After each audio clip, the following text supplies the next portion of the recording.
Welcome to the About podcast. Here we explore your financial health in simple and easy to understand ways. All right, well, welcome to the About podcast, where we attempt to cover all things financial and financially related, personal finance related. My name is Jeremy Scott, one of your hosts here, and of course, joined ably, as always, by Roy Hookey. Roy, how you doing today? Howdy, sir. It's a nice day, nice fall day. It is. It's brisk. It probably won't be fall when this drops, but right now it is You're fall. right. You're right. It probably won't, folks. So if it's cold out there, sorry. Sorry, we're enjoying the fall of Colorado, which is finally seemed to arrive, which I'm enjoying. Yep. I am, so. Well, we've got, as we like to do around here, we've got one of those topics that we may not always want to spend a lot of time thinking about, but we need to spend some time thinking about. And again, we are venturing into waters in which neither one of us is a huge expert in, but as happens more times than I can count, Roy knew somebody who is. Right. I just stay at Holiday Inn Express and have a high level, and I bring in the people who really know. Yeah. I'm discovering, Roy, that it really is who you know. It is not what you know, big time, but it's who you know. And one of the people that you know is Carolyn Saunders, No worries. who is a subject matter expert in long-term care, which is our topic for today. And I will just tell you right now, I mean, as a pastor, people dealing with that transition and dealing with long-term care issues and everything like that is a big part of what I do. They don't train you for it. Came up a little bit in like my pastoral care class. But you see the good and the bad. And I've seen throughout my 15 years a lot of good and a lot of not good and a lot of stress and all that. So I'm really excited for this. I think it's going to be a great resource for people. And maybe with a little proactivity, we can avoid some of those common sources of stress that people run into. And Roy, I know you run into the same thing with your business. So Carolyn, we're grateful you're here. Welcome. Thank you. Yeah, thanks. And thanks for asking me. Thanks for coming, because I'm excited. I talked to Carolyn about this a little bit beforehand. It's like, this is what we do to explain to people like what long-term care is. So I'm really excited to actually put this out there, because there's a misconception of what it is and what it covers. And most people think it's nursing home. And that's just not the case. No. It is part of the case, but it's not the case, right? Like we all probably have seen in our past, or if you've ever had somebody that has had to have a nursing home care.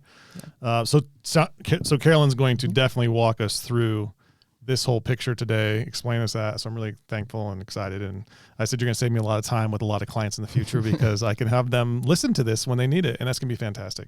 Okay. So I think the place to start is as Roy said, what is long-term care? When we talk about long-term care, we maybe have a narrow version of it. For you, what does that mean? Like what area does that cover for folks? So the definition is the care we might need for more than 90 days. Oh. Assisting with at least 2 activities of daily living. Those are defined as dressing, eating, toileting, transferring, continence, and bathing. Okay. I actually like to think of those activities as everything we do the first hour of our day, except for maybe Saturdays. Yeah. Right? So getting out of bed, into the bathroom, into the shower, getting dressed, shuffling off to the kitchen, taking care of personal needs throughout the day. So 2 or more of those for 90 days or more. Correct. I had no idea that there was such a specific definition. Yeah. The former engineer in me loves that. That's very helpful. Yeah. You're in for a ride, buddy. Oh, Yeah. So if you stop and think about it, those are activities that need, regardless of how we feel, what physical shape we're in, whether or not we can remember, those are activities that will need to happen every day, and sometimes more than once a day. Right. You know? So Carolyn, because I know you know all this like the back of your hand, I'd like the listeners to know a little bit more about your expertise. Why are you an expert? How did this kind of come to for you? And it's been a long, winding road. And we met 15 years ago, by the way, for folks that, I went to a long-term care class, and Carolyn was the one teaching it. Oh, nice. 15 years ago. And so kind of give us a little bit of that backstory, if you don't mind, just so people understand, like, how the heck do you How do I know this? all this stuff? Yeah. So lifelong journey, fair enough. While I was in nursing school, my grandfather, who was 6'4", my grandmother was 5'2". My grandfather used my grandmother as a crutch. Oh. And they fell one morning, and they could not get up. And my grandfather was not allowed to go back into the home because he wasn't safe. And thank heavens, this was, many years ago, a long time ago. He had the wherewithal to buy a nursing home plan. Okay. So his care was paid for by his plan. But that left my grandmother at home, who was an insulin-dependent diabetic who was very stubborn and would not learn to give herself injections. So someone always had to be with her to make sure that she was safe. And so there started the process. While I was in nursing school, obviously one of the places I did some of my practicum, as they called it, was in nursing homes. And saw, we all think this is about getting older, but one of my most memorable patients, and I won't go into the details, she was 58 years old. She had had a stroke. And her husband, I grew up in a farming community, and so her husband needed to farm. He couldn't take care of her. So she was in this environment, and it was heart-wrenching. But she was one of my little people for 6 weeks, and that made a huge impact that there's got to be a better way to do this. Because I'm struck by when you said that, I'm like, oh, the definition you gave earlier of long-term care didn't include an age. Yep. Well, it's not about age. Oh. So great lead in. Thank you. Care can be at any point in time, and it doesn't necessarily have to be the rest of your life. It doesn't have to necessarily be an end of life conversation. One of my people that needed care last year was a 42-year-old cyclist who got bumped by a car, and in the process broke both of his arms, messed up his shoulders, and his foot got caught in the clip of his bike, and he broke his femur, so he was non-weight bearing. Oh. So if you stop and think about that, for this period, there was a period of time where he could do nothing for himself. And that's care, right? So he would qualify if that healing process was going to take longer than 90 days. Which it did. Okay. Yep, which it did.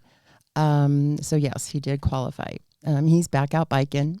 I don't know why, but he's back out biking, cycling. Good for him. Yeah, totally. Courage, right? Fearless. A lot of people, and you kind of brought this up, Roy, earlier, a lot of people, when we say long-term care planning, they immediately associate with a nursing home. Right.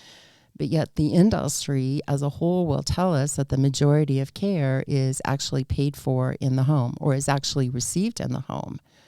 So when we talk to clients, when we're having these conversations, that's always a question I ask. If something happened tomorrow, where would you like to receive care? Majority of people will tell you in their home. And home's defined as wherever you live, by the way. But the goal is then to help them design a plan that first of all gives their family a support system. Because we don't want their families doing all the heavy lifting, because that's incredibly stressful. Yes. And there's a whole lot that goes with that, right? We next need to protect the monthly income. We need to protect their lifestyle. It's going to cost the same for them to live in their home. So now the challenge becomes, where does the money come from to pay for someone to come in and help with the process? And then how do we do that in a more tax efficient or even tax-free way? Gotcha. So that's designing a plan. So we are talking about insurance here when we're talking about long-term care insurance. I just want to make it clear for folks. There's a definition of what long-term care means in the legal sense, right? And then there's what is the coverages that can be had, because insurance could be part of it, but you can have a long-term care plan that does not. What I mean by plan is like, what is the plan for care if we don't have an insurance product? Because that's one of the options people can choose, is to self-insure. Yep. Right. They would fund it with their own portfolio. Yep. Okay. And we're going to talk about that, what we look at for that. Yep. So this is planning the same way you do financial planning.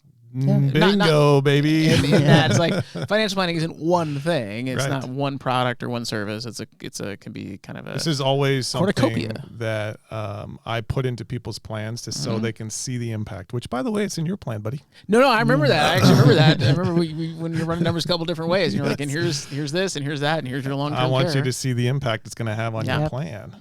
Totally. And because it's not about. if, it's probably gonna, right? Right. For if you have two people, it probably happened to one of them. Right. It's kind of the odds, right? Yeah.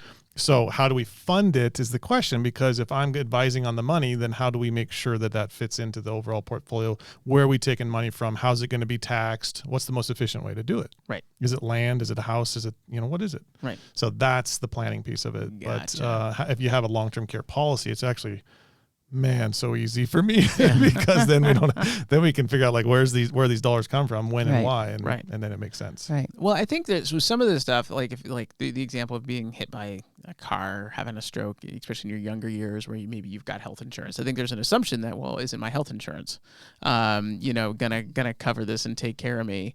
And I just know, not from personal, but from experience, just in church and being around people, that no, it's not. I mean, it will help in some regards. It's not. It's going to be worthless, but it's not going to do what you think it's going to do. Yep. As That was a Carolyn and I perfect just lead give in. each other the look. No, you like, did. You are perfect today, Woo-hoo. Jeremy. Thank you for being Yeah, here. my goal is to play the learner. I stand in for everybody at home going, what?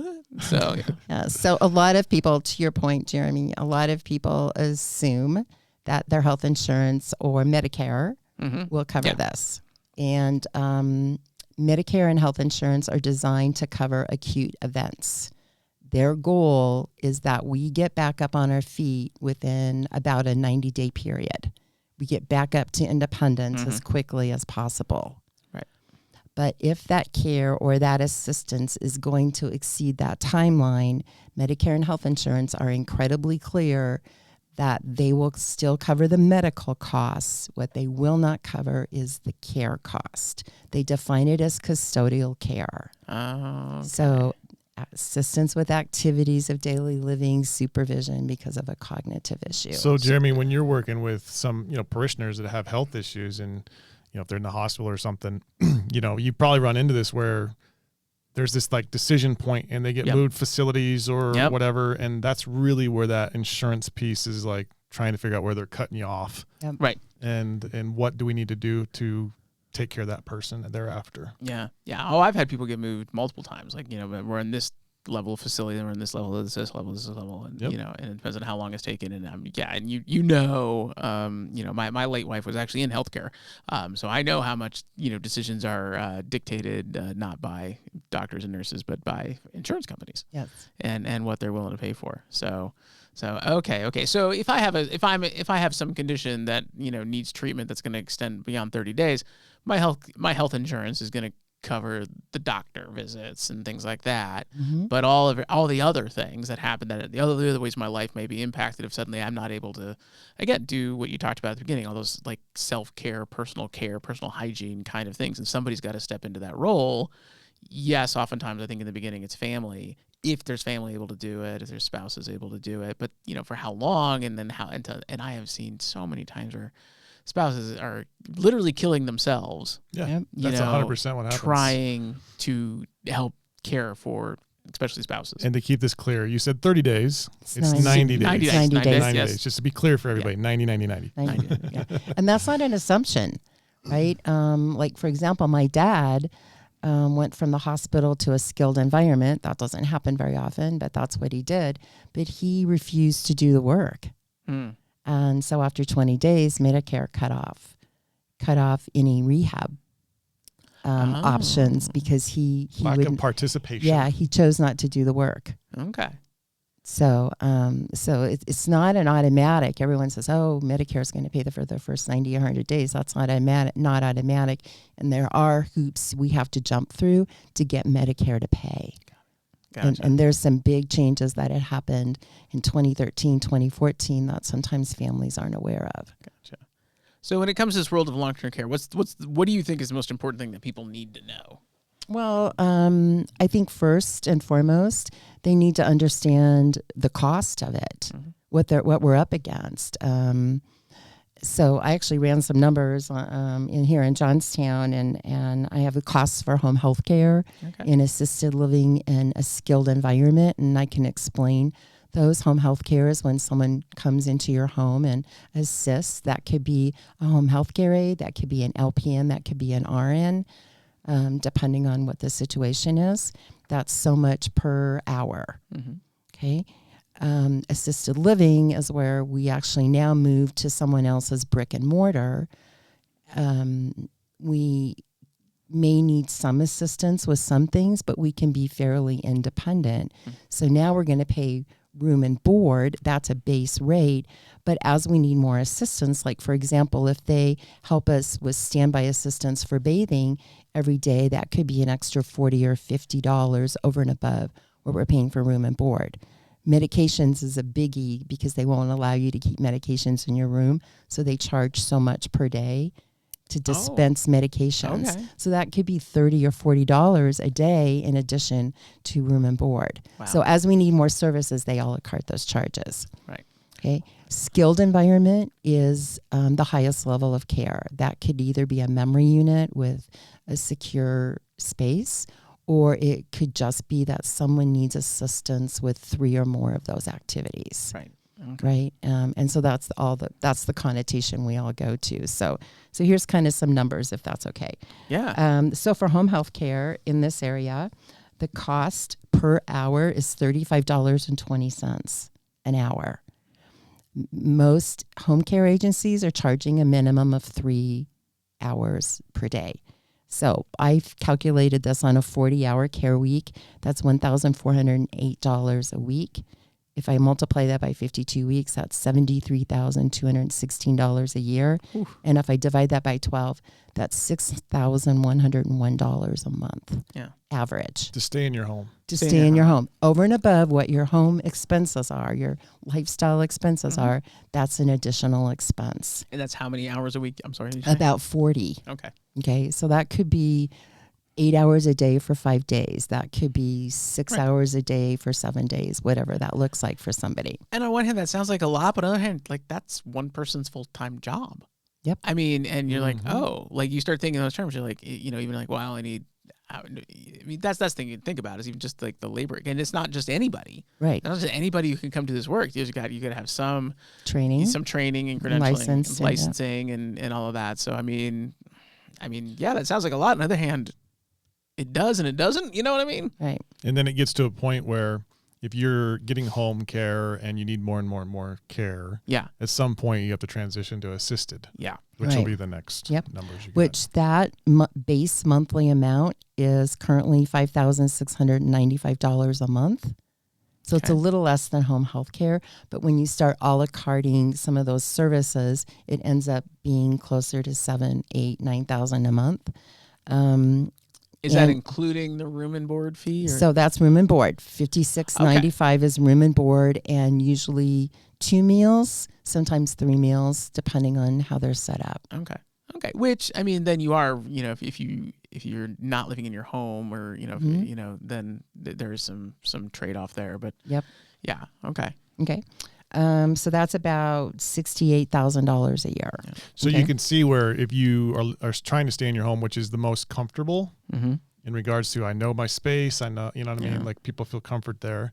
It does come to a point financially where you have to say, okay, doesn't make sense anymore. We need to go assisted because it's going to be cheaper. Right. Because it's And- just efficiency that comes with that. Yep. Right. Yeah. And safety. yeah, The exactly, most nice important thing. thing in all this is how safe is someone. Yep. Yep. Well, and if you're transitioning, you're also in a space that's designed to do this kind of care. Like they don't just do in home, you're dealing with your home, whatever that happens to be, that you probably did not purchase and buy, if something you've been in your whole life, with the idea of living the stage of your life and maybe the laundry's downstairs, right, in the basement. Mm-hmm. Well, that was fine when you were younger and more able, not fine now. Exactly. Versus being in a facility that's built for this purpose. I Yep. mean, that's the thing. You walk in these facilities, you're like, oh, the hallways are nice and wide, and they're clearly set up, to minimize your surroundings being negatively impactful on you in a way that your home just isn't. That's just not how most of us have purchased or structured our home lives. Correct. Yeah, and I have a story about the laundry being in the basement. Yeah.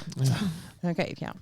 So then from there, Skilled care. it's like, okay, Skilled we care need and more memory help. care. Which, by the way, we found out recently. Well, I think I found out. I'm not sure we talked about it on our last podcast, but if you're a diabetic, like your mother, and they can't do their own insulin, that's a skilled care. Yep.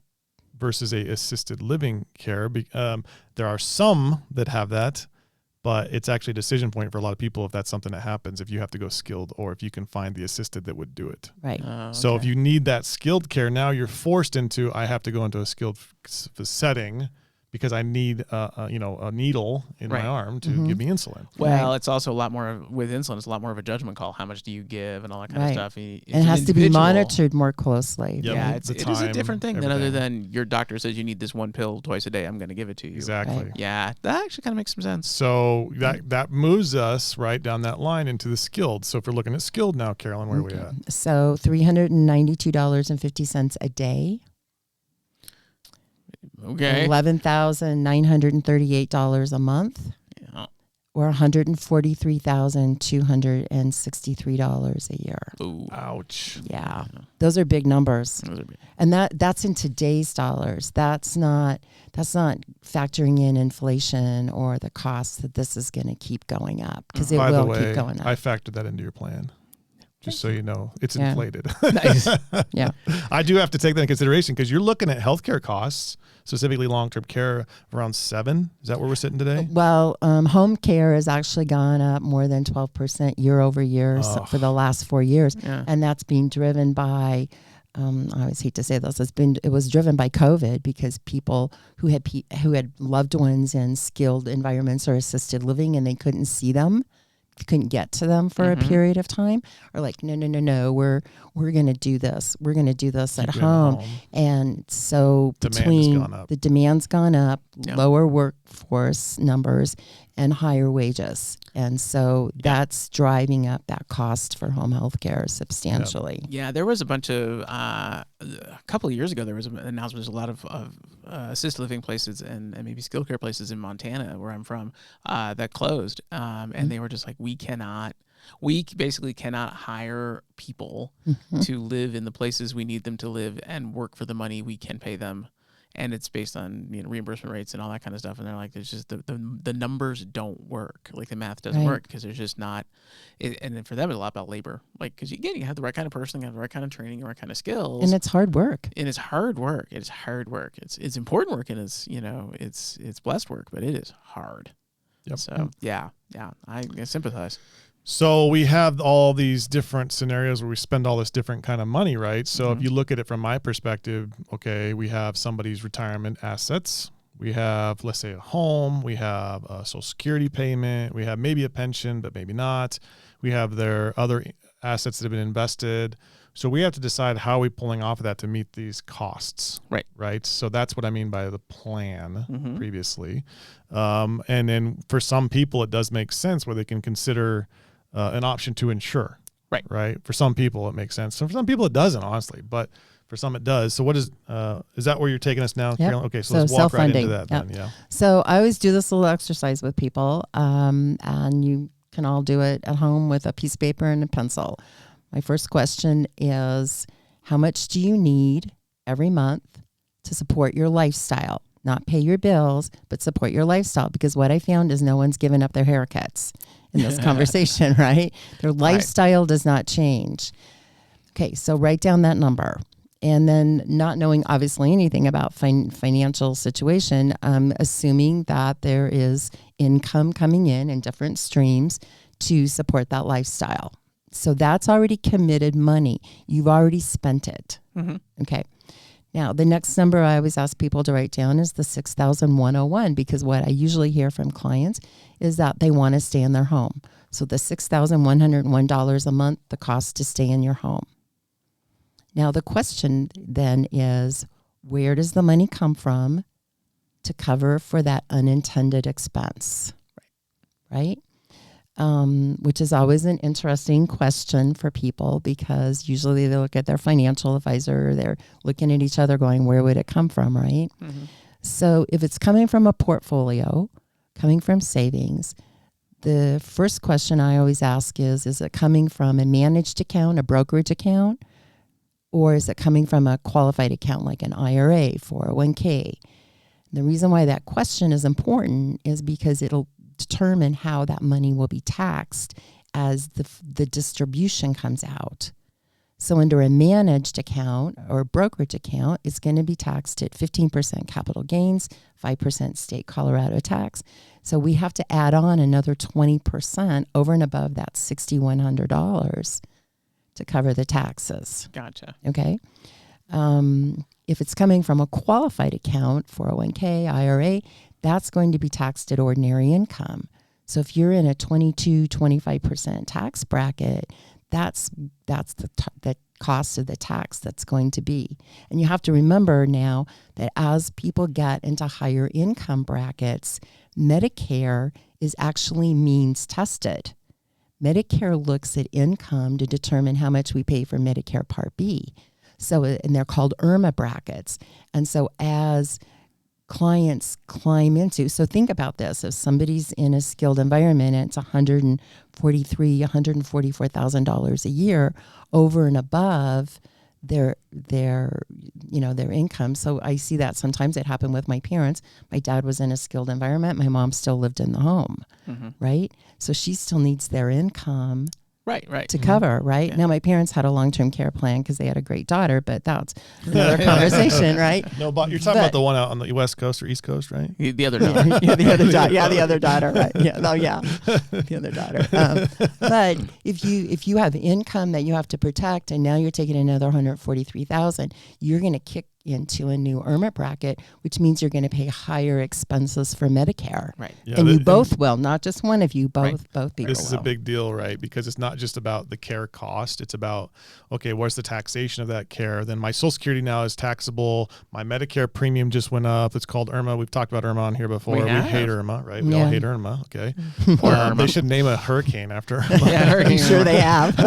There was like years ago. Yeah, Years ago, Well, there was a hurricane IRMA. they could do it more often, probably. Yeah. Yeah. But so that's actually a big deal, right? Because that IRMA is technically a tax, Right. right? It's a premium increase. So, and that is a 2-year lag. So you're going to actually see that affect you for a period of time longer for the survivor, right? If something happened to the other person along the way or something like that. So big deal. It's a big deal. So we call it the this downward spiral, right? The death.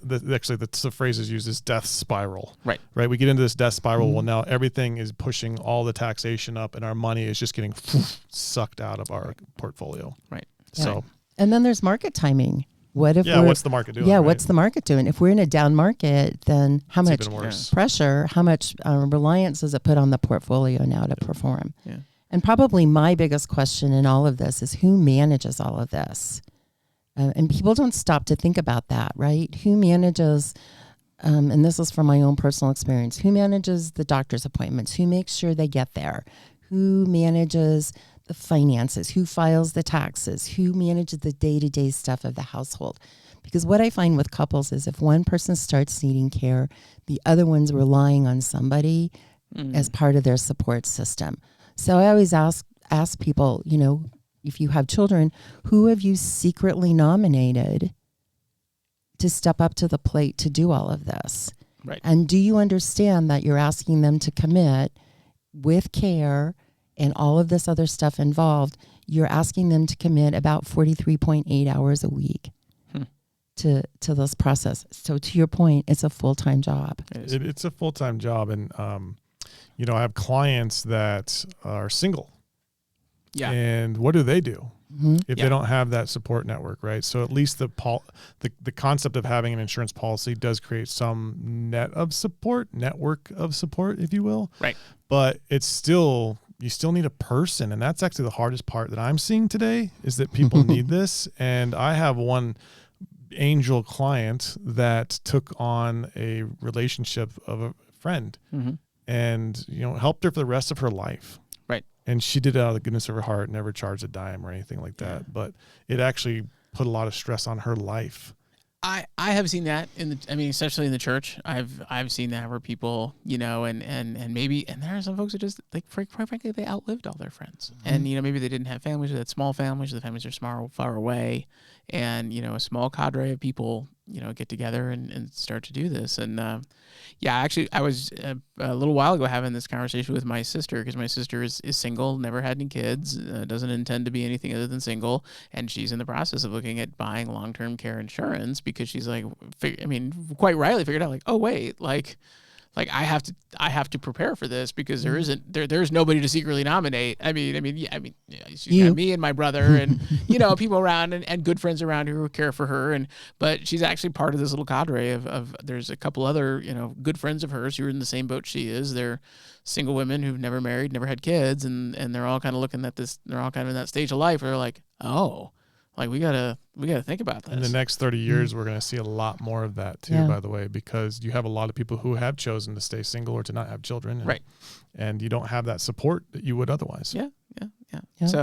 So, and she's looking specifically at insurance, long-term care insurance, for that reason, which I think is something you're probably going to talk to us about, right? Single people need to seriously listen up on this because you don't have the support. Do you have the statistics on the longevity of someone that has married or in a partnership versus not? Well, we know that if someone's married, if a couple's married, obviously, the probability of one of them living into their 90s is greater than 50%. Yeah.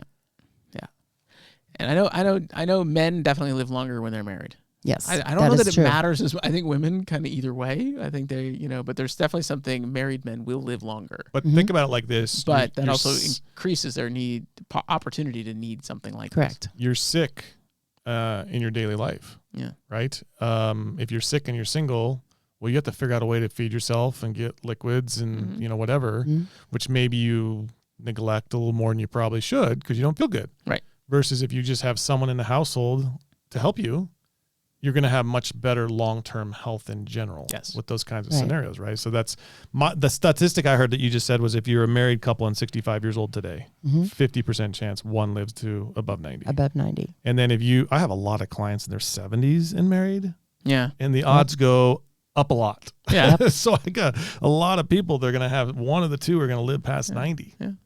So what is it? So we probably should talk insurance. I mean, so, you've got your portfolio, maybe you've got a decent amount in your IRA, your 401ks, all that kind of stuff. And you certainly can, if you're at that age, draw from some of those sources to pay for some of this, but that's a finite amount of money that you've saved, which is, good and bad. I mean, there's pros and cons there. But there are insurance products specifically for long-term care is my understanding. So we started with the self-insurance. Yep. That's what we just talked about. Yep. Self-funding. That, right? Yep. Self-funding. And then let's talk into what you want to dive into the traditional. Yep. So standalone traditional plans have been around for about 40 years, a little more than 40 years. Okay. This is probably the type of plan most consumers are familiar with. And they're very pure in what they do. They only identify long-term care. And so how we build them is we would take that $6,100 a month. We would multiply it by, for example, 5 years. I choose 5 years because we know that the average need for care right now is about 4.5 years. Okay. If there's not a cognitive issue. If there's a cognitive issue, that's a different conversation. That looks more like 6 to 10 years of needing supervision and at some level. So we're talking about like memory care, things like that. Yeah, memory care, stuff like that. Okay. Yeah. All right. So we're going to take that $6,100. We're going to multiply it by 5 years, 60 months. We're going to create a pool of money on day one of $366,060. So think of it like a giant ATM machine. Okay. So the carrier is actually going to fill that ATM with their money, that $366,000. They're going to fill that ATM with their money. And every month we can go to that ATM and withdraw up to $6,100 a month, tax-free, to help pay for the care. Okay. We're going to hedge a couple bets, obviously, in this conversation. One, we hope we never need it. But number two, if we're honest enough with ourselves and we live long enough, the potential for needing care is off the charts. But we need this to keep up with the rising cost of care. So now we're going to put some type of growth or inflation on the plan. So that 20 years from now at, for example, 5%, this plan could look more like $603,000 or $10,053 a month to help pay for care. Right. Pop quiz, Jeremy. How do you qualify for care? How many activities of daily living do you need to be able to qualify I need help for? with at least 2 daily activities. Out of how many are there? 8. Six. Okay, darn it. Two out of six. Two out of six for more than 90 days. Wonderful. Yes. Now, one thing that Carolyn says, a different conversation, auto qualifier, Carolyn, what auto qualifies you for long-term care? What do you mean? What auto? A memory issue. A memory Memory issue. issue. You said Well, it not earlier. auto. It'll Well, depend on supervision. Of course, but but yeah, you don't but- need the 2 of the 6. Right, If it's you one just or have the other. memory, if you Right, just just have a memory. memory issue, you can Yep. qualify. Yeah, It's one and or the other. Yeah, we did that with my grandmother. She had dementia, and Yeah. she needed care. Man, you're learning. I love this. Yep. So one of the components of these standalone plans that sets them apart is that they all come with elimination periods or deductibles. Okay. So the carrier will require us to pay for the first 30, 60, 90, 100 days out of our own pocket before the plan will ever kick in and start paying. Okay. Okay. So that's an out-of-pocket cost that we have to plan for. And that $30, $60, $90 is above the 90 days. Of needing care. Yeah. So it's two different conversations. The 90 days is the definition that we qualify for care, Right. but now the carriers are requiring that we pay out of pocket for the first 30, 60, 90 days. So think of of it like care. this. You met the definition, Yeah. right? Because it's going to take 90 days. Now, a policy won't start paying until potentially you meet the elimination period, so 30, 60, or 90. Right. So we can know today with that, whatever your issue is, you had a stroke. You're not going to be better within 90 days. No. So you qualified. So Right. that's then when you look at the elimination period starting, Got it. if that makes Yeah. sense. Yep. That does. So then you're out of pocket the cost of care, whatever that looks like. And I liken this simply for people to, maybe you're going to get to this, but sorry if I've taken your thunder, but this is like a fire insurance policy. So think of it like that. So is your fire insurance on your house the same this year as it is next year in regards to cost? Well, no, So it goes up every year, doesn't it? absolutely. So this policy is kind of structured like that too, where it could potentially go up. Yeah. Doesn't always go up, but it could potentially go up. Yeah. Right. Also, if you don't use your fire insurance, do you get any of that money back? Nope. No. But thank God we didn't need it Right. because our Right. house didn't burn down. Right? Right. This is the same kind of concept where this policy won't really give you anything back.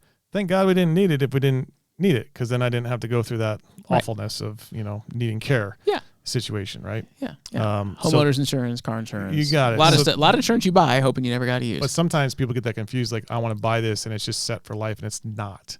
It could go up in premium. And a lot of my clients that do have these policies are seeing that these premiums are increasing Yeah. because the cost of care is going up, and they just have to increase the premium. Yep. Right. Yep. One thing to note on all the options we're going to talk about, that there is what we call health underwriting. So they're going to look at people's health to determine if they're eligible. Okay. Yeah. So you can't wait until, as I say, smoke's coming through the roof to apply. You have to plan for this when you're healthy, 6 foot tall, and bulletproof. Yeah, there was a woman in our church who just went through this, and she was actually kind of not joking, but she was kind of relaying kind of that process, and it was pretty thorough, but including things like memory tests and everything At like that, certain because ages, obviously yeah. memory Yep. care, there's something they're looking at, and here's a string of numbers, tell me how many you can remember. I mean, it was a pretty thorough, process for that reason, because I mean, and it makes sense. They want to know, how big a risk is it that we're gonna need to take care of you, Or are we going to take on the risk, right? right? Right. It's So- interesting too, because the underwriting is different for this versus like life insurance, right? Because life yeah. insurance doesn't really care if you get sick per se. They just want you to live a long time because they get Right. a lot of money from you, right?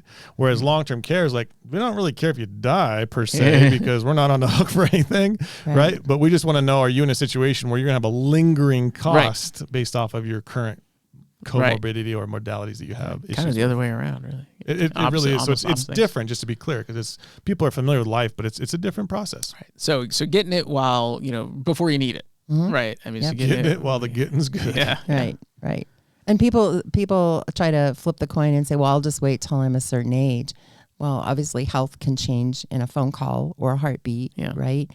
And people think, well, I don't want to pay for it now. Well, it's always less expensive. These are age-based plans.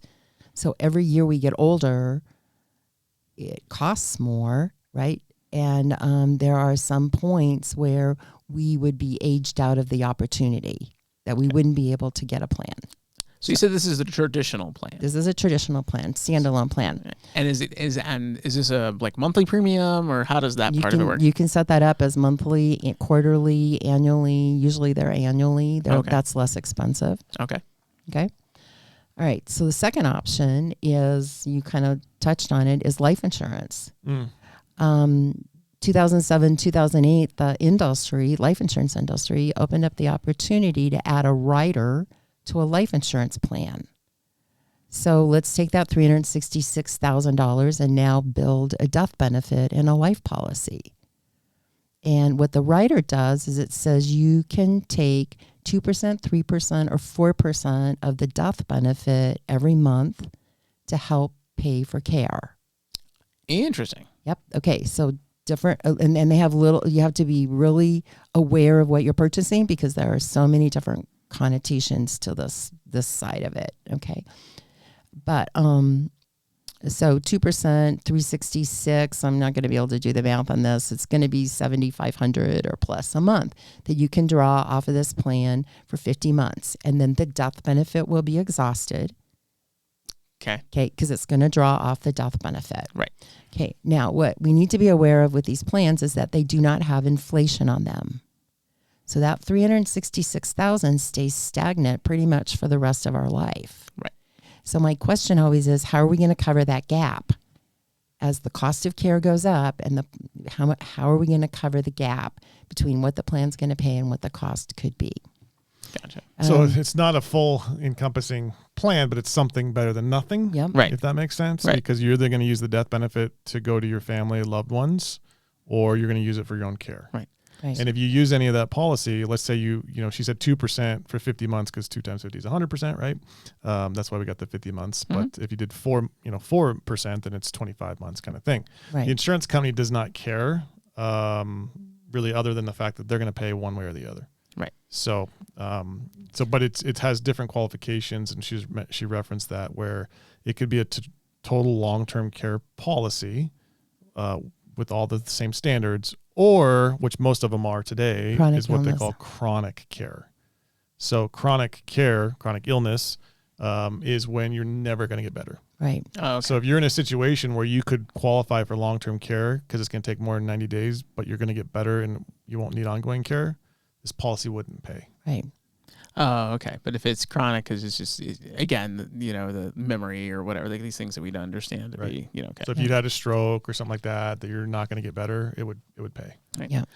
But I could see, like on the life insurance option, I could see that if you've got feel like you've got a decent amount of, self-insurance or, self-funding happening through your own investments or whatever, then I could see that as a supplement, to that. And you hope, okay, my individual investments are going to continue to grow and mature as the years goes on. So maybe that covers some of that inflationary pressure on it. And those two together, could make some sense. And then you've also got a life insurance product in there too, if you need life insurance. Yeah. So, well, if you're I lucky enough to not need care, then it pays back that Yeah, tax-free right. death benefit. Right. And that's the thing. Like, they're all tools, yeah. and nothing's the perfect solution for everybody. It just depends on the situation and what makes the most sense for you. Right.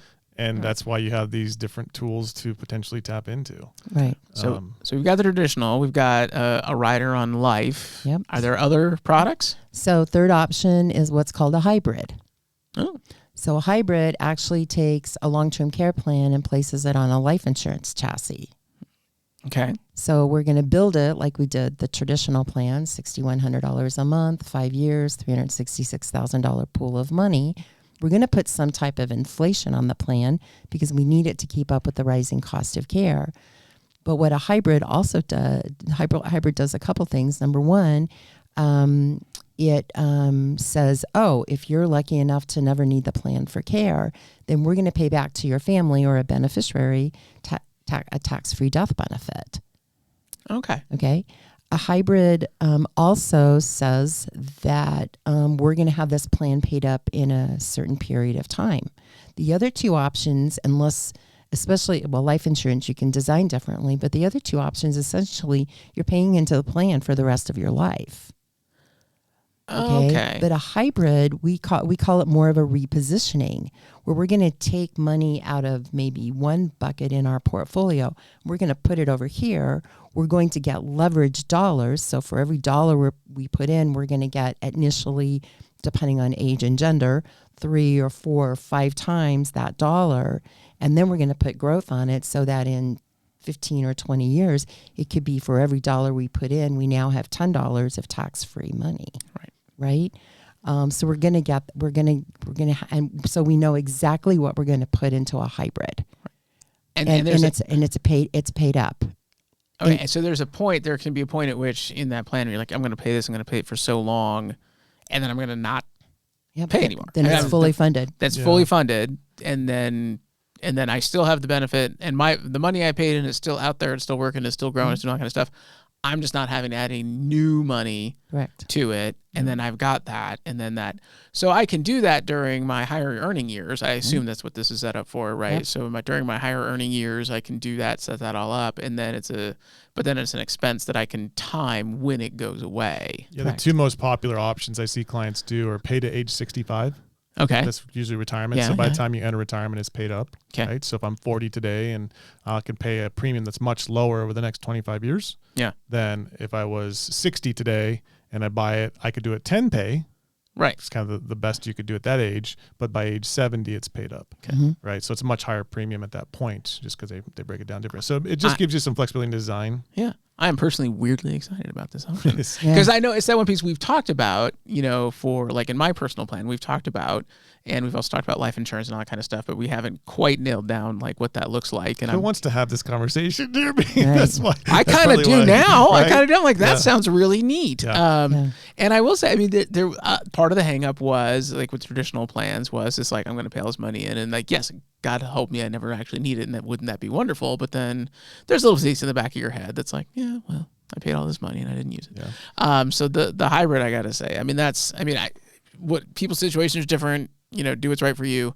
But for me personally, I'm like, that's interesting. I'm so glad to know that exists. Like they're all tools, and none of them are perfect, right? Because the traditional option gives you the inflation, but it also gives you the increasing premium. Yeah. Right. Use it or lose it. The life insurance, you get great. I'm going to get either death benefit or long-term care benefit, but no inflation. Right. Right. And then the third option, which is great because Carolyn didn't say this because it's not really touted, but nobody does it actually either. But you can actually get your money back. Mm-hmm. If things changed one day and something completely changes in the system and you want your money back for what you paid into it, you can say, give me my money back. It could be up to 100, or most of the time it's like 65 or 80% kind of thing. Okay. So you get that option. Or if you pass away, you at least get a death benefit. Not equal to the long-term care benefit. I don't know if that's completely clear, but they're different numbers, right? So, but it's something. It's something. So a lot of times you're guaranteed to get your money back. You're going to get your money back, and that's what I see. Is if you get your death, you're basically getting your premium back. Yeah. What you lose is the time value of the money, but who cares? Because we put it in there because we wanted to leverage it in long-term care, which now you got a multiple of, like she said, 3, 4, 5 times for long-term care benefit. Plus that number also grows for inflation. Right. So they're all good. The one thing I'll just be clear on you on, if you do need the hybrid policy for care, you have the life insurance chassis and long-term care kind of designed together, right? Right. So let's say that you have $100,000 of death benefit in it and you need care and you have $500,000 of long-term care dollars, they spend through the death benefit dollars first. Sure. If you spend $200,000 of that policy for care and then you pass away, there's a teeny little bit left that they'll give you as a burial cost. Right. But I always say it's enough to throw a good party. Yeah, there you go. But so they're all different. They all have pros and cons. I think the hybrid is the most flexible for most people, but it depends on the situation. So it's probably not going to be your only life insurance product for sure. No, I mean, you don't buy those for the death benefit. Right. But the fact that that's there, and if something, you take care of this thing, you do it, and you turn 65, great, then you get hit by a bus, God forbid, or whatever, then at least there's something there. It's like you buying house insurance and you paid for it for 20 years. You're like, well, I just passed away and I got all my premium back. That's pretty cool. Yeah. I can see that. Yeah. So, does it on the hybrids? Is the underwriting process different? Just because you're underwriting both questions. Yeah, let's heat them up for this. Yeah. And you did not. I did not. No. Did not. Just to be you guys clear, you're so good at what you're doing. And you're just feeding me. But I mean, because you're basically underwriting both sides, or, Right. of this. And you already mentioned earlier that those processes are different. Yep. So with a hybrid, for most hybrids, it's actually what we call simple underwriting, which Okay. means that the client represents their health during either a phone interview or an online questionnaire. No medical records are pulled. They pull prescriptions. They're looking at if we're taking any prescriptions, what are those reoccurring prescriptions. Sure. So the process, there's no nurse that comes out to the home to do a medical assessment or a physical assessment like there is in the traditional or life insurance space. They don't pull medical records, so there's not the time span of 4 to 6 weeks to get records from doctors to look at medical records. It's a pretty comprehensive. Most of them are 5 to 6 pages of health questions, but so they're pretty thorough about the questions that they ask. But they make a decision in about 3 to 5 business days, and it's a yes or no decision. You're either yes, you're approved, or no, you're not, and then they move forward with moving the policy out and having it funded. So Perspective on time frame, just so you know. Traditional long-term care policy typically will take 3 to 6 months to approve. To approve. to Okay. approve it. And then a life insurance with chronic care, typically 1 to 2 months. Okay.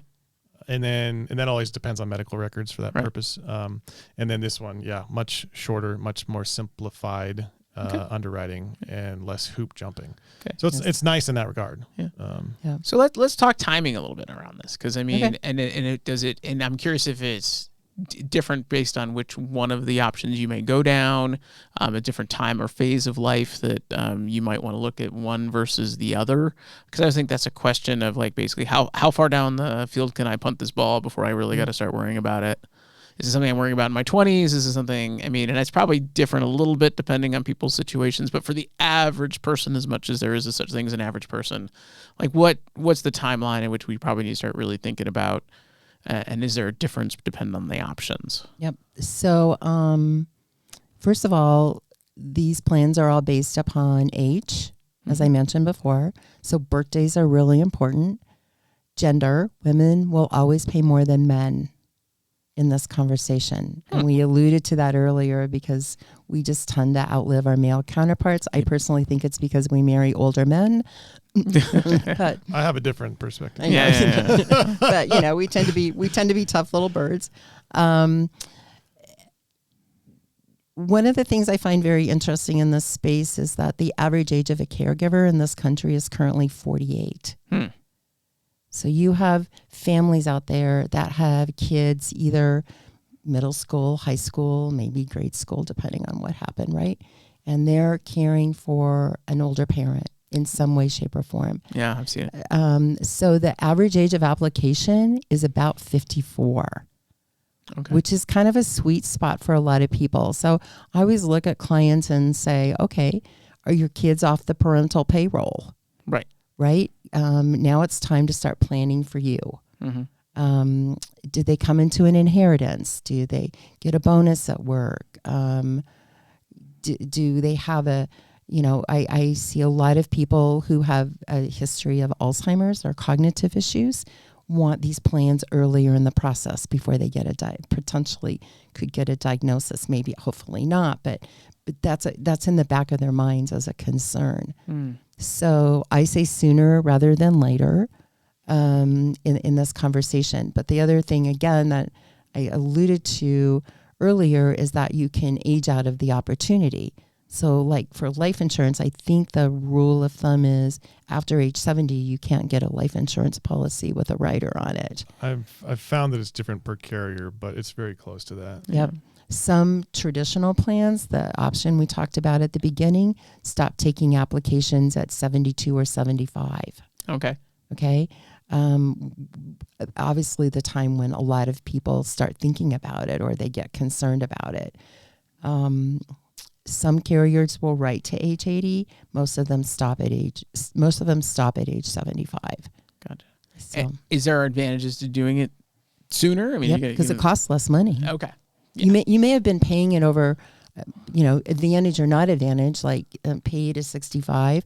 If you start at age 40, you might pay into the plan for 25 years, but the cost of it per year is minimal compared to what it would cost if you waited till you were 55. Right. That makes sense. Yeah, and if you actually look at the the cost of care at that point in the future versus premium dollars paid in, it what is 3 months, of care, of full care, it's like you've got your money back kind of thing. Totally. It's kind of crazy how that comes down to that. Well, I mean, it, like most things, especially most things personal finance, the earlier, and the longer, you're paying into something, chances are the better off you're going to be. I mean, when do you want to start saving in retirement? Well, if you can start saving a decent amount at age 18, that's a lot better than doing it at 28, and it's a lot better than doing it at 48.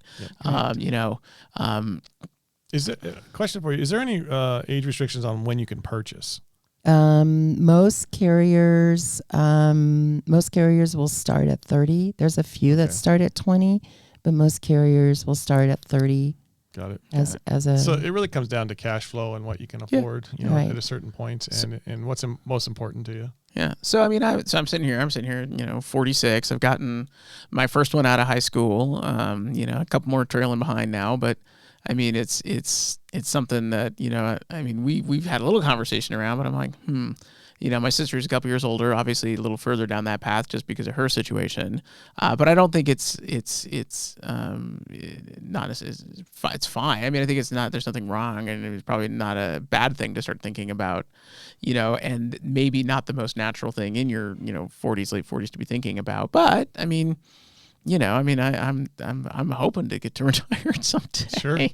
And it's feeling a little more real to me, in my stage of life that like, oh yeah, this is something that is going to, hopefully, be part of my life at some point, for myself, for my new wife, for whoever, for my sister, my brother, we're going to have to deal with this. Mm-hmm.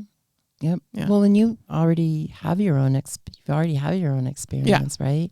So you understand what that means to be a caregiver. Yeah, absolutely. Absolutely. So, well, this has been fascinating. Not maybe quite Roth conversion fascinating, because that was I was totally into that one. I was totally into the Roth conversion, but this is really fascinating. And I must confess, I didn't know that there were this many kinds of different options. I kind of think is probably thinking maybe like a lot of people do, if we're aware at all, you're aware of kind of the traditional plan. But the fact that there are more interesting options. So if somebody is curious or, thinks, oh, this is something I need to start thinking about, what's that next step that they should do? Well, the next, so step one, educate yourself. This podcast is why I told Carolyn to save me a lot of time, because if you come in knowing the basics, that's really helpful. Yeah. And you kind of understand like the options before you too. Yeah. And then you engage someone like me that can do it. I'm an educator and a planner. So we want to make sure that we understand your plan, number one. Number two, that you fully understand what the options are, and then how does it fit best together to make the perfect plan for you. Right. It's not one size fits all. It's what makes sense. And you have to understand the whole scope of the picture before you can say which one makes the most sense for me. Right. Big surprise. In the financial planning podcast, we expect you to maybe talk to your financial planner. So I would work with a planner more so than an insurance salesman. Yep. Yeah. Because there are just people who just do insurance sales, and they could sell you the policy, Right. For instance, when you talk to your sister, who's she talking to? Is it someone like me that's a planner, or is it someone that's just like, yeah, we got that. Let me get you into the one that you can afford. Right. Not maybe the best one for you. And there may be, and there may be, they might bring in, your financial planner might recommend an insurance person to bring into the conversation who's ultimately going to, but it's always great to have that other person in the room, that financial planner who's on your side and is not just trying to sell you something. Not just trying to sell you something. Which, by the way, I can sell this just to make sure everybody understands out there. So feel free to call me. Yeah. But I will put you through that process of understanding the full picture before I would allow you to purchase something. Yeah, absolutely. Right. And again, where it fits in the whole thing. Because if you want to do something that has some built-in assumptions around what you can, personally self-fund as part of this, it's helpful to have your financial planner who knows realistically, like, well, this is what you actually can fund. And interesting enough too, for men and women, we talked about a little bit earlier, is men, we typically buy a short and fat policy because men die. If you lose your independence as a man, you just are done. Yeah. And women linger. meaning that they can put up with the independence loss Yes. and last a longer period of time than a man can with loss of independence. So women, we would usually make, more long period of time versus a man's policy. So there's design options within there too that you can consider on the situation as well. Right. So I think this is going to be our first episode that ever cracks an hour. This is like how exciting this one is. 30 seconds and we're there. I know. So as we wrap it up, any other? Actually, I do have a fun story. So at my previous firm I worked for, there was an advisor that does long-term care like we're talking about, right? And his own parents went to another firm and got long-term care insurance because they didn't know that he did that. Oh, wow. So that's why I'm sure they were really proud of themselves too. They're like, hey son, look what we did. He's like, what did you do? But I'm kind of jesting about I actually do this because I want to just make sure people understand I do this. Right. So that it's not like, oh, I didn't know you did that. Yeah. And there's a chance maybe whoever, if you're in some far-flung place, whatever financial planner you're working with, like start there. Like normally, as is usually the advice, when you have a financial planner who is, obligated to be on your side and look out for your best interest, if you're doing anything in this world of personal finance, check with them. You got to have this conversation nowadays too. It just has to be part of the process as you get older. It's too much of a risk. Yep. And I will say that not all advisors do this because you do have to be licensed and you do have to do continuing ed, which is obviously how I met Roy. You do have to do continuing ed in the state of Colorado every 2 years, and it's 5 hours in the classroom. Good. So good. Well, and it's shifting sand, so that makes sense. You have to do it. So. And honestly, it's not a fun topic. It's actually a hard conversation. It's not fun. No. So a lot of people will avoid it for that reason too. So you just got to find the person that can help you get educated, make the right decision. And then with you, is there anything else you want to add before we kind of wrap it up today? It's difficult because it's a collision between health and wealth. Right. So if you look at the top 4 or 5 things that people are most concerned about, their faith, their family, their finances, and their health. And when you start having a conversation where you're going to collide the 2 of the 4 into some kind of a moment, our jobs is to help them mitigate the collision. How do we mitigate it? Yep. Well, step 1 is education. Yep. Step 1 is education. So if you are listening to this podcast, good for you. Or watching it on YouTube, wherever you're consuming it, like good for you for getting educated.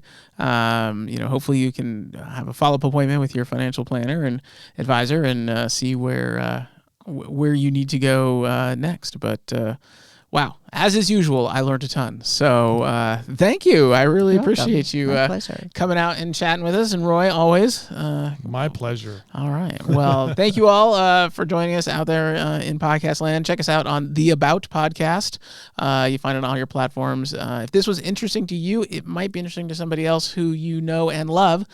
So feel free to share it. And, we love it when we see shares out there on Facebook or, even just personal recommendations. That's how I know I find most of the interesting things that I listen to. So please take a minute and do that as well.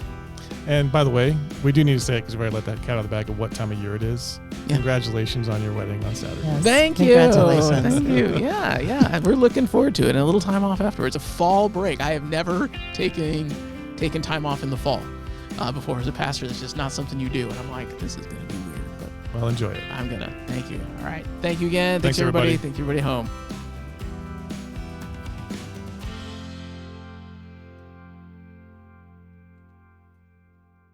CWA is a Securities and Exchange Registered Investment Advisor. No content contained herein should be construed as an offer for investment advice or an offer for the purchase or sale of any security, insurance, or other investment product. Investments involve the risk of low loss, including loss of principal. Please consult with a qualified financial, tax, or legal professional before implementing any strategy presented here.